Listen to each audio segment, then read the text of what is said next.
Pues buenas tardes. Dios les bendiga. Qué bueno que están aquí. Gracias a Dios porque llegaron con bien, porque es por su gracia. Así como nosotros llegamos con bien porque es por su gracia.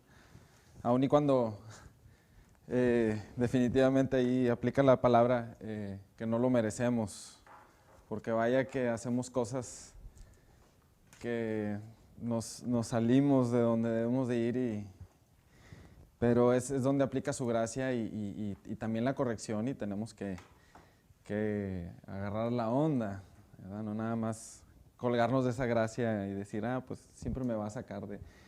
Que sí, al final de cuentas nos saca de todo, nos salva, pero hay consecuencias en esta tierra, ¿verdad? Tenemos que entender. Pero gracias a Dios porque llegamos con bien. Si abren sus Biblias en Juan 8, les voy a hablar rápidamente. En Juan 8, 7, el versículo 7.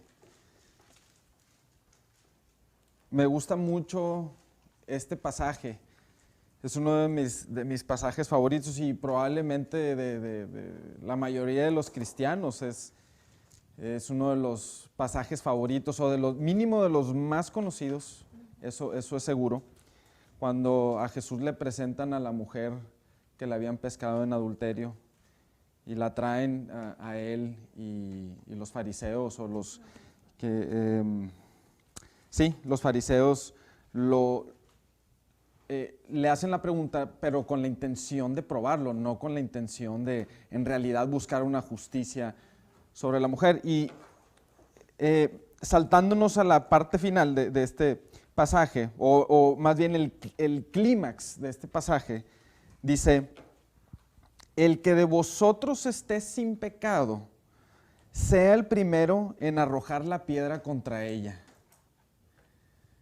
El que de nosotros esté sin pecado, dice, sea el primero en arrojar la piedra. Bueno, la pregunta aquí es, ¿estamos nosotros sin pecado? Porque la Biblia dice que Cristo vino a pagar por tu pecado. Que Cristo vino a quitar tu pecado, que ya no tienes nada en contra de ti. Colosenses 2, creo que es. Mi papá es la Biblia, la concordancia con pies. Colosenses 2, si no me equivoco, es donde viene que él clavó el acta, el decreto que había sido en contra de nosotros y lo clavó en la cruz. Donde básicamente escribió con su sangre, firmó con su sangre, todo está pagado. Entonces la pregunta es, ¿estamos nosotros libres de pecado? ¿Estamos nosotros sin pecado? Ok. Yo creo que sí. Bueno, nos lleva a la siguiente pregunta. ¿Significa que yo puedo arrojar la primera piedra? ¿Por qué no? Si estoy libre de pecado. Porque estoy justificado por su sangre, no por dinero. Ok. Eso es una muy buena respuesta, que por ahí va básicamente todo.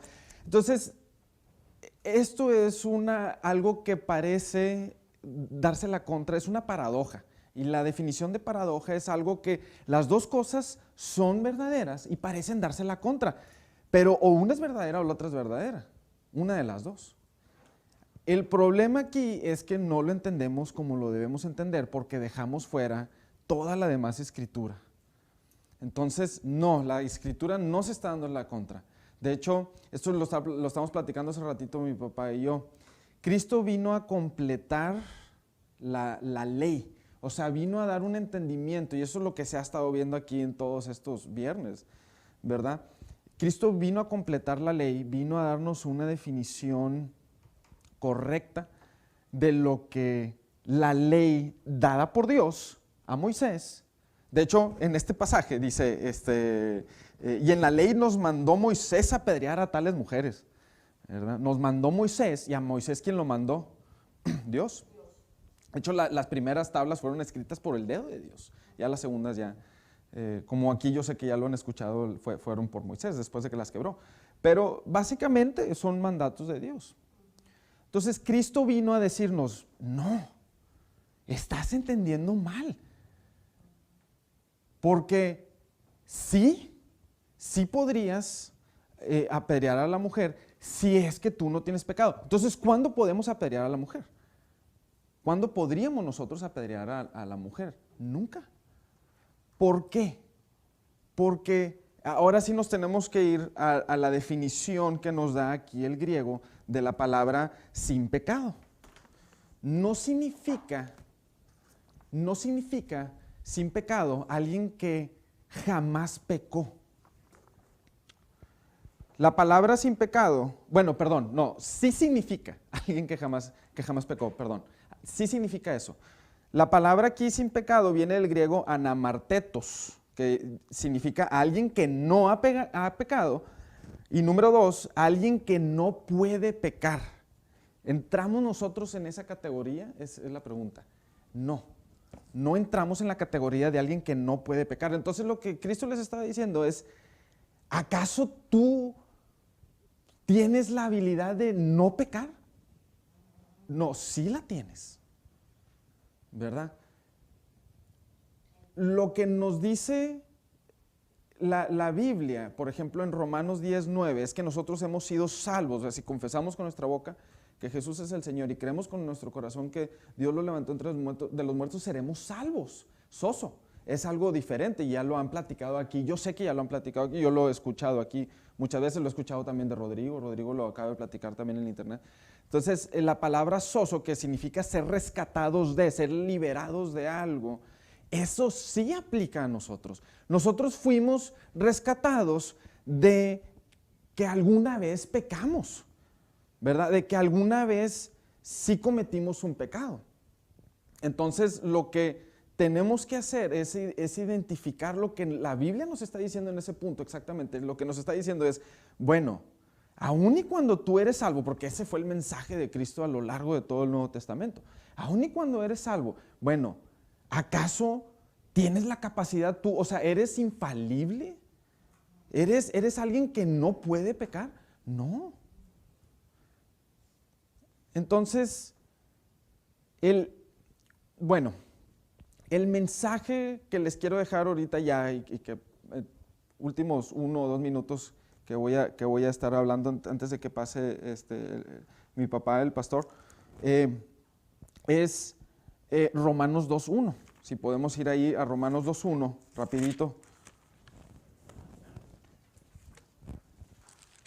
Todo esto me lo empezó a decir el Señor en la mañana. Me levanté y básicamente me puse a escribir algo antes de que mi mamá me dijera, oye, ¿quieres compartir algo?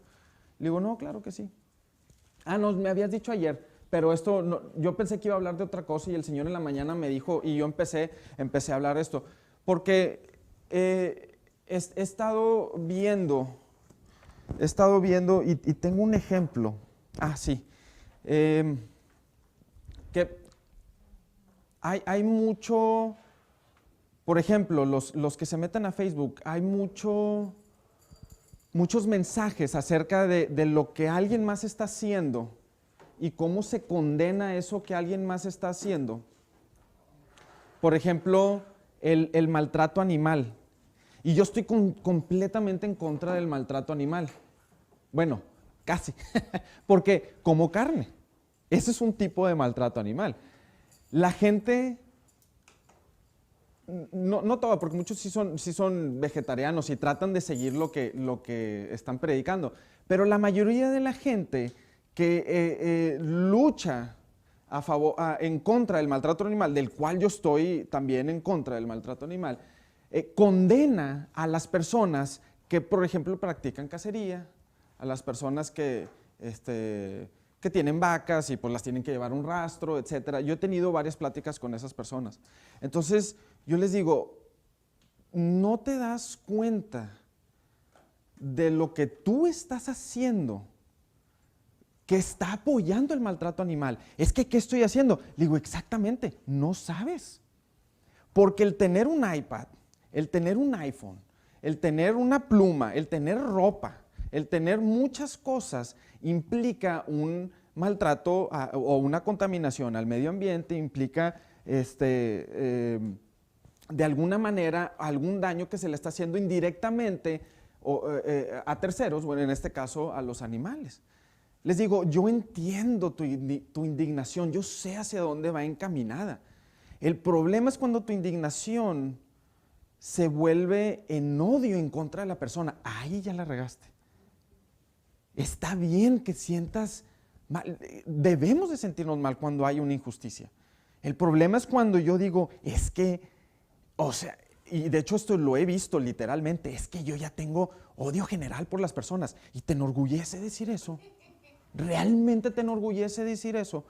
Porque Primera de Juan nos dice, no me acuerdo exactamente, pero Primera de Juan nos dice muy claramente que el que llama, el que odia a su hermano es homicida, o el que lo llama infatuo también, ¿verdad? Lo ha asesinado, es homicida. Entonces, yo digo, híjole, ¿cuántas veces he asesinado a alguien, ¿verdad? Por mis palabras hacia la persona, por lo que le he llamado, simplemente por lo que le he dicho. Entonces, ¿qué es más importante? De hecho, la Biblia nos dice, ustedes son más importantes que muchos animales, ¿verdad? Por ejemplo, en Marcos 6, donde habla del afán, ustedes son más importantes que muchos pájaros, etc. ¿Qué es más importante? ¿Eso? Sí, sí es importante, pero dice, yo no quiero lo que están haciendo, no quiero sus sacrificios, yo quiero misericordia. Yo quiero que ustedes tengan misericordia para con las personas. Y cuando yo juzgo a alguien más, es lo último que estoy teniendo. Y la Biblia es muy clara al respecto. Y ya con esto termino. Romanos 2:1. Por lo cual eres inexcusable. No tienes excusa tú. Dice, oh hombre o mujer, quien quiera que seas tú que juzgas, pues en lo que juzgas a otro, te condenas a ti mismo, porque tú que juzgas, haces lo mismo. Y yo no sé exactamente qué es lo que tú dices, o lo que no dices, o lo que haces, o lo que no haces, pero lo que sí sé es que Dios es más sabio que todos nosotros. Y Dios sí sabe lo que tú haces. Y esto aplica a ti hoy. Hoy aplica a ti. De hecho, el primer pasaje que leímos es uno de mis pasajes favoritos, ¿verdad? Cuando no se le esperaban los fariseos esta contestación. Realmente no se le esperaban, ¿verdad? Está bueno, sí, ok, adelante. Adelante, haz lo que tienes que hacer. Pero que tire la primera piedra el que esté libre de pecado. Bueno, nos gusta tanto ese pasaje porque nosotros lo vemos así como estamos del lado de Jesús, que sí lo estamos, y decimos, ándele, ganó Jesús. Sí, les ganó. Pero nunca nos imaginamos del lado de los fariseos, no nos gusta. Pero todos los días estamos del lado del fariseo. Todos los días estamos tirando piedras.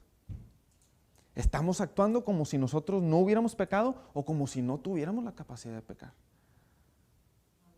¡Qué error! Y ahí viene condenación. Porque en el momento o vas a andar caminando en condenación o vas a andar caminando en miedo a no regarla porque sabes que como tú juzgaste, en el momento que tú caigas, va a decir, híjole, espero que no me haya visto, sobre todo el que juzgué, porque va a decir, ándele, no que tú no, ¿por qué te burlaste tanto de mí? Entonces, háganse la vida más fácil, no juzguen, ¿verdad? No caigan en hipocresía porque algún día van a regarla. Y cuando la rieguen, si sembraron juicio, van a recibir juicio. Pero si juzgaron misericordia, sembraron misericordia, van a recibir misericordia. Claro que yo le puedo decir a la persona, ¿sabes qué? Yo pienso que te equivocaste en esto, en amor, como dice 1 Pedro 3:15, ¿no? Que estemos preparados para presentar defensa, dicen mansedumbre.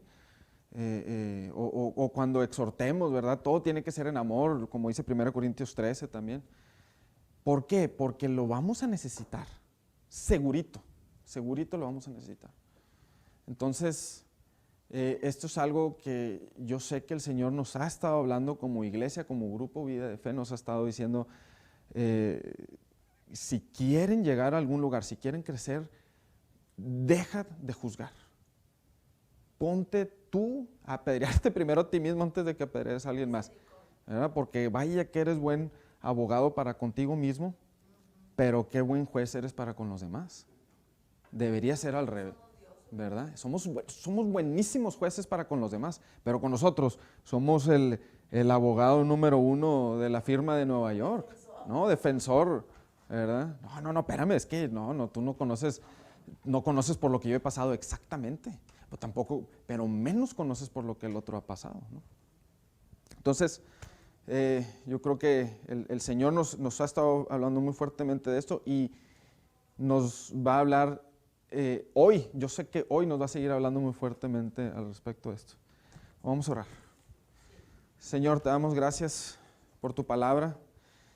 Gracias porque abres nuestros ojos, Señor, con tu palabra, Señor. Tú nos mandaste a unir todos los puntitos, así como en los dibujos, Señor, de los niños. Nos mandaste a unir los puntitos de la Biblia, donde un mensaje nos lleva a otro y se relaciona con otro y nos enseñas una unidad y empezamos a entender tu palabra, Señor, interpretándola correctamente como tú quieres, Señor, haciéndonos ver que como en este caso, Señor, somos libres, somos salvos, Padre, pero también debemos de tener misericordia porque podemos caer. Pero gracias, Señor, porque aun y cuando caemos, tu gracia nos levanta, Señor. De hecho, ya nos levantó. Desde antes de la fundación del mundo, Señor, tú planeaste los recursos para que nosotros pudiéramos ir y tomarnos de ahí y ser levantados, Señor. Entonces, gracias porque nos has puesto todas las herramientas para nosotros ser victoriosos en esta vida, Señor. Y esta clase es una herramienta, Señor, que tú nos das para levantarnos, para estar seguros, tener esa ancla segura, Señor, que viene del Espíritu Santo y decir, no, en el nombre de Jesús, no voy a permanecer caído, sino que yo tengo la armadura del Señor, me la pongo y me levanto, Señor. Gracias por esa enseñanza, Señor, que nos das todas las semanas en esta clase, Señor. Yo bendigo la palabra que sale de la boca del pastor Ramón González, Señor. Gracias porque sabemos que el Espíritu Santo está aquí, su presencia está en su corazón y de Él salen ríos de agua viva, Señor, porque es tu palabra, Padre, la que viene a través del pastor y de esta clase y de todas las personas que estamos aquí, que creemos en fe, lo apoyamos en fe y apoyamos esta enseñanza en fe, en el nombre de Jesús. Amén.